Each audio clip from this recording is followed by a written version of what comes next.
السلام علیکم ورحمۃ اللہ وبرکاتہ۔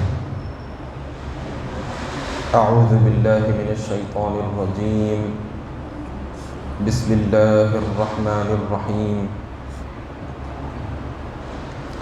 لیس علیکم جناح ان تبتغوا فضلا من ربکم فاذا افضتم من عرفات فاذکروا اللہ عند المشعر الحرام واذکروه كما هداکم وَإِن كُنتُم مِّن قَبْلِهِ لَمِنَ الضَّالِّينَ ثُمَّ أَفِيضُوا مِنْ حَيْثُ أَفَاضَ النَّاسُ وَاسْتَغْفِرُوا اللَّهَ إِنَّ اللَّهَ غَفُورٌ رَحِيمٌ۔ صدق اللہ العظیم۔ محترم حاضرین، ابھی جن آیات کی تلاوت کی گئی ہے یہ دوسرے پارے سورہ بقرہ کے 25ویں رکوع کی آیتیں ہیں۔ گزشتہ جو آیت گزری اس کے اندر حج کے تعلق سے بڑی اہم باتیں ذکر کی گئی تھی کہ حج کے خاص دن ہیں، عام دنوں میں ہم حج ادا نہیں کر سکتے اور نہ ہی احرام باندھ سکتے ہیں، بلکہ ان خاص دنوں میں ہی حج ادا کیا جاتا ہے۔ وہ ہے حج کا مہینہ ماہ ذو الحجہ، اور 8 تاریخ سے 12 تاریخ تک حج کے ارکان ادا کیے جاتے ہیں۔ اور احرام کب باندھ سکتے ہیں؟ شوال، ذوالقعدہ اور ذوالحجہ کے 10 دنوں میں ہم احرام باندھ سکتے ہیں۔ اب اس کے ساتھ ساتھ جب احرام باندھ لیں گے تو احرام کی بڑی پابندیاں ہیں، ہر چیز کا پاس و لحاظ رکھنا ہے۔ تو ان میں سے یہ اہم بات بھی ہے کہ شوہر اپنی بیوی سے صحبت بھی نہیں کر سکتا اور نہ ہی اس کے تعلق سے فحش باتیں کر سکتا ہے، تو احرام کی یہ پابندی بھی ہے۔ اسی طرح سے عام حالتوں میں گناہ کرنا جائز نہیں ہے، منع ہے، اور خاص طور سے احرام کی حالت میں گناہوں سے بچنا بے حد ضروری ہے۔ اور اسی طرح سے لڑائی جھگڑے سے، گالی گلوچ سے، ہر قسم کے برے باتوں، برے کاموں سے، گناہ کے کاموں سے بچنا حالت احرام میں اور زیادہ ضروری ہے۔ اب اس کے ساتھ ساتھ یہ بات بھی ذکر کی گئی تھی گزشتہ کہ جب حج کے لیے روانہ ہوں تو اپنے ساتھ کھانے پینے کا، اپنی ضروریات کا سامان بھی رکھنا چاہیے۔ ایسا نہیں کہ بس حج کے لیے نکل پڑے اور یہ ارادہ کر لیے کہ میں وہاں پر جا کر مانگ لوں گا، اور یا پھر یہ نظریہ رکھ لیے کہ وہاں پر کوئی میری مدد کر دے گا، تو ایسا نہیں کرنا چاہیے، بلکہ اللہ تعالیٰ نے اس بات سے منع فرمایا اور اس بات کا حکم دیا کہ وَتَزَوَّدُوا فَإِنَّ خَيْرَ الزَّادِ التَّقْوَىٰ، یعنی حج کے سفر میں تم اپنے ساتھ ضروریات سامان بھی رکھ لو، زاد راہ بھی تم اپنے ساتھ رکھ لو، ورنہ یہ چیز توکل اور تقوی کے خلاف ہوگی۔ اور جیسا دنیا کے اندر کوئی سفر کرتے ہو تو سامان ساتھ رکھتے ہو، تو اسی طرح سے جب آخرت کا سفر بھی ہے تو آخرت کے لیے اور اپنے قبر کے لیے کیا تیاری کر رہے ہو وہ بھی خیال کر لینا ہے، اس کی بھی تیاری کر لینا ہے۔ اور آخرت کی اور قبر کی جو مسافت ہے، جو سفر ہے، اس کا توشہ کیا ہے؟ تقوی اور پرہیزگاری ہے، نیک اعمال ہے، اور یہ چیزیں عقل مند سمجھدار لوگ ہی کرتے ہیں۔ جو بے وقوف ہیں تو وہ لوگ تقوی اور پرہیزگاری اور نیک کاموں سے دور رہتے ہیں۔ اب آئیے آج کی جو آیتیں ہیں اس کے اندر یہ بات ہمارے لیے بڑی اہم ہے کہ حالت احرام میں کوئی شخص اگر نکاح کرنا چاہے تو نکاح کر سکتا ہے یا نہیں۔ صحبت تو جائز نہیں ہے، لیکن اگر کوئی نکاح کرنا چاہ رہا ہے حالت احرام میں، اور اسی طرح سے اگر اس نے کوئی ساز و سامان لایا ہے کاروبار کے لیے تو کیا کاروبار کر سکتا ہے؟ کیا کوئی چیز وہاں پر کرائے پر دے سکتا ہے؟ یا اس کو ضرورت پڑ گئی، پیسوں کی ضرورت ہے تو کیا وہ مزدوری کر سکتا ہے احرام کی حالت میں؟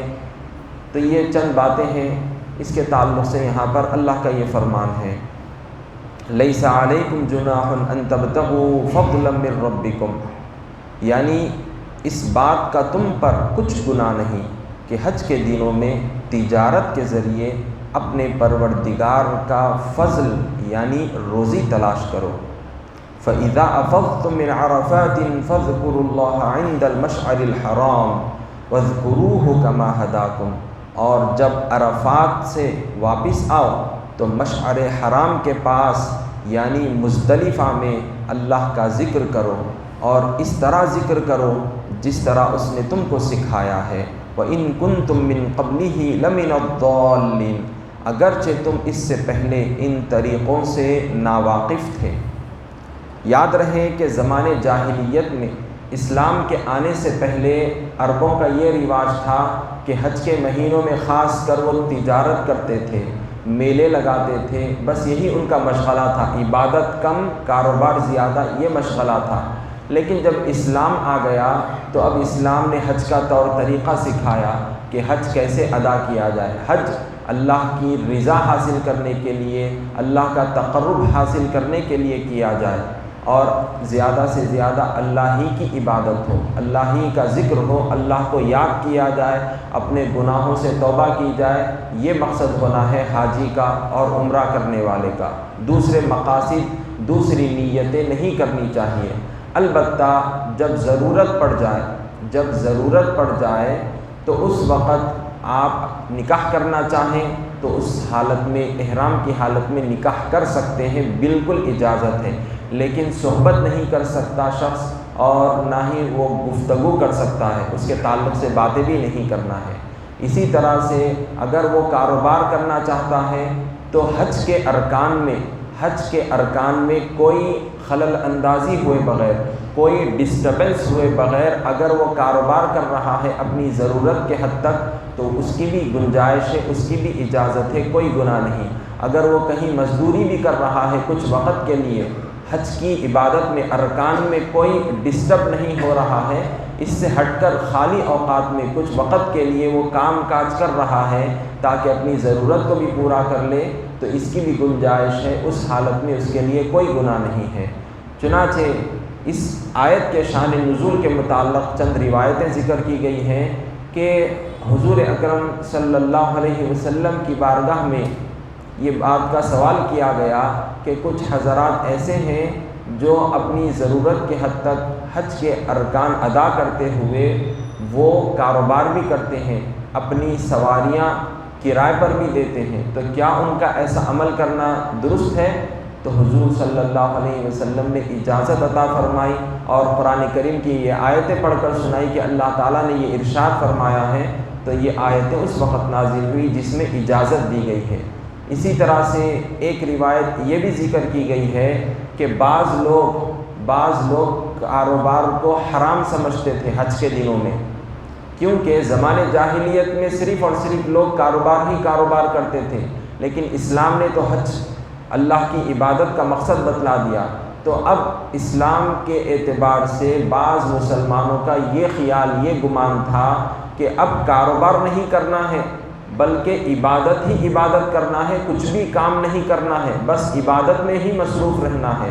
یہاں تک کہ بعض لوگوں کا تو یہ عمل تھا کہ وہ مہمان نوازی بھی نہیں کرتے تھے۔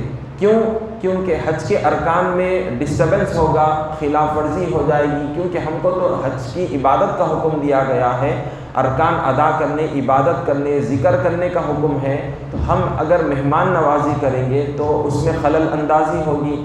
اگر ہم کاروبار کریں گے، کچھ مزدوری کر لیں گے ضرورت کے حد تک، تو پھر یہ خلل اندازی ہوگی۔ تو بعض مسلمان یہ سمجھ کر مہمان نوازی کرنے، کاروبار کرنے، سواری کرائے پر دینے سے بھی کترا رہے تھے، نہیں کر رہے تھے۔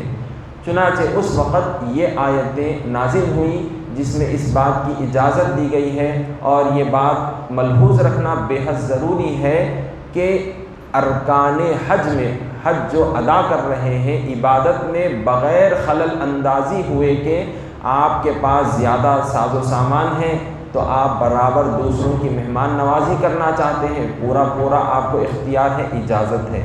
آپ اگر کچھ کاروبار کرنا چاہتے ہیں بغیر ڈسٹرب ہوئے کہ عبادت میں، تو کاروبار بھی کر سکتے ہیں۔ تو یہ آیتوں میں آپ کو اجازت دی گئی ہے، یہ آیتیں اس وقت نازل کی گئی ہیں۔ اب ان کے علاوہ یہ بات بھی ذکر کی گئی ہے کہ عرفات کے میدان میں حج میں وہاں پر رکنا ہوتا ہے، جس کو وقوف عرفات کہتے ہیں۔ جب وقوف عرفات سے جب روانہ ہو تو مزدلفہ، مشعر حرام جو کہ مزدلفہ میں مزدلفہ میں ایک مقام ہے جہاں پر امام حج وہاں پر قیام فرماتے ہیں، وہاں پر ٹھہرتے ہیں۔ تو واقعی مزدلفہ میں صبح کے وقت میں طلوع فجر سے لے کر طلوع آفتاب تک رکنا ضروری ہوتا ہے، اور وہاں پر اللہ تعالیٰ کا ذکر کرنا ہوتا ہے۔ تو وہ چیز بے حد ضروری ہے۔ اگر کوئی وہاں پر نہیں رکے گا تو پھر اس کے لیے دم دینا لازم آتا ہے۔ تو لہٰذا وقوف عرفات، اس کے بعد پھر وقوف مزدلفہ بھی بے حد ضروری ہے۔ اور یاد رہے کہ مشعر حرام جو ہے یہ مزدلفہ میں ایک جگہ کا نام ہے، اور عرفات جو ہے یہ ایک میدان ہے۔ اس کے متعلق بھی کچھ سن لیجئے کہ یہ میدان عرفات ہے۔ اس کے تعلق سے مفسرین میں سے بعض نے یہ بات ذکر کی ہے کہ 9 ذی الحجہ کو حضرت آدم اور حضرت بی بی حوا علیہم السلام کی دونوں کی ملاقات ہوئی تھی، کیونکہ جب دونوں کو زمین پر اللہ تعالیٰ نے اتارا تو کسی کو ایک مقام پر اتارا، تو لہٰذا اب وہ کئی سال بھٹکتے رہے، اللہ کی بارگاہ میں توبہ کرتے رہے، معافی مانگتے رہے۔ پھر ملاقات کب ہوئی تو بتلایا جاتا ہے کئی سال کے بعد عرفات کے میدان میں دونوں کی ملاقات ہوئی۔ عرفہ کے معنی ہے پہچان، شناخت کے آتے ہیں، تو لہٰذا جب دونوں کی ملاقات ہوئی تو انہی کی نسبت سے، ملاقات ہونے کی وجہ سے، ایک دوسرے کو پہچاننے کی وجہ سے اس جگہ کا نام عرفہ پڑ گیا، اس کا پلورل فارم یوز ہونے لگا کہ عرفات۔ تو وہاں پر جو ہے یہ چیز ہوتی ہے، تو وہاں پر ٹھہرنا ہوتا ہے۔ اب اس کے علاوہ مشعر حرام جو ہے مزدلفہ کے پاس مقام ہے، اور مزدلفہ میں وہاں پر ٹھہرنا ہوتا ہے، اور اسی طرح سے مزدلفہ کا جو مقام ہے اس میں وادی محصر کو چھوڑ کر تمام جو جگہ ہے اس کے اطراف میں اس جگہ پر وقوف کر سکتے ہیں، ٹھہر سکتے ہیں، وہاں پر ذکر کر سکتے ہیں۔ اب اللہ سبحانہ و تعالیٰ کا ذکر کیا جائے، اللہ سبحانہ و تعالیٰ کی تسبیح پڑھی جائے، ثنا پڑھی جائے، تحلیل، اللہ اکبر، الحمدللہ، بہرحال کثرت کے ساتھ اللہ تعالیٰ کو یاد کیا جائے، کیونکہ زمانے جاہلیت میں یہ عمل ہوتا تھا کہ وہ لوگ اپنے باپ دادا کی تعریف کرتے تھے، اپنی شیخیاں بگاڑتے تھے، اور دنیاوی گفتگو کیا کرتے تھے وہ لوگ عرفات کے میدان میں، مزدلفہ کے مقام میں۔ تو اللہ تعالیٰ نے اس کے بجائے اللہ کا ذکر کرنے کا حکم دیا ہے۔ اور یاد رہے کہ ہم بھی اگر حج کے لیے جائیں اور جب ہم کو موقع ملے تو ہم دنیاوی گفتگو سے پرہیز کریں، ضرورتاً جو چیز ہم کو پڑے گی برابر اس کی اجازت ہے، لیکن زیادہ سے زیادہ ہم اللہ کی بارگاہ میں معافی مانگیں، توبہ کریں اپنے گناہوں سے، اور اللہ سبحانہ و تعالیٰ کو یاد کریں، اس کا اہتمام کرنا ہے۔ ابھی مزید انشاءاللہ تعالیٰ اسی کے تعلق سے، حج کے تعلق سے اور بھی مسائل ہیں، تھوڑے انشاءاللہ ذکر کیے جائیں گے۔ وصلی اللہ تعالیٰ وسلم علی خیر خلقہ سیدنا محمد وعلی آلہ واصحابہ اجمعین والحمد للہ رب العالمین۔